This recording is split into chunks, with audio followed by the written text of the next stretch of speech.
पति पत्नी का सच्चा प्यार। एक आदमी ने एक बहुत ही खूबसूरत लड़की से शादी की। शादी के बाद दोनों की जिंदगी बहुत प्यार से गुजर रही थी। वो उसे बहुत चाहता था और उसकी खूबसूरती की हमेशा तारीफ किया करता था। लेकिन कुछ महीनों के बाद लड़की चर्मरोग से ग्रसित हो गई और धीरे धीरे उसकी खूबसूरती जाने लगी।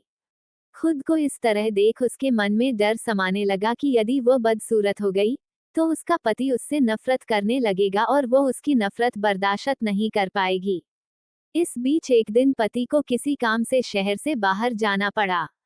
काम खत्म कर जब वह घर वापस लौट रहा था, उसका हो गया में उसने अपनी दोनों आंखें खो दी।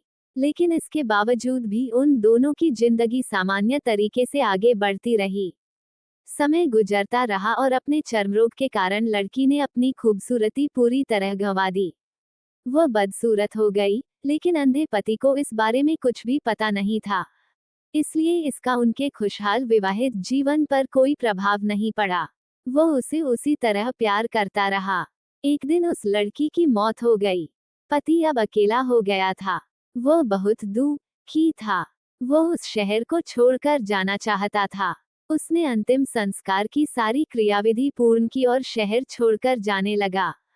तभी एक आदमी ने पीछे से उसे पुकारा और पास आकर कहा, अब तुम बिना सहारे के अकेले कैसे चल पाओगे? इतने साल तो तुम्हारी पत्नी तुम्हारी मदद किया करती थी। पति ने जवाब दिया, दोस्त, मैं अंधा नहीं हूँ। मैं बस अंधा होने का नाटक कर रहा था, क्योंकि यदि मेरी पत्नी को पता चल जाता कि मैं उसकी बदसूरती देख सकता हूँ, तो यह उसे उसके रोग से ज्यादा दर्द देता।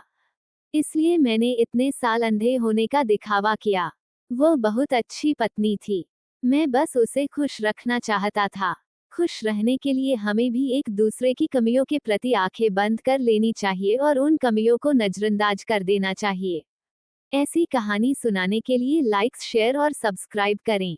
धन्यवाद।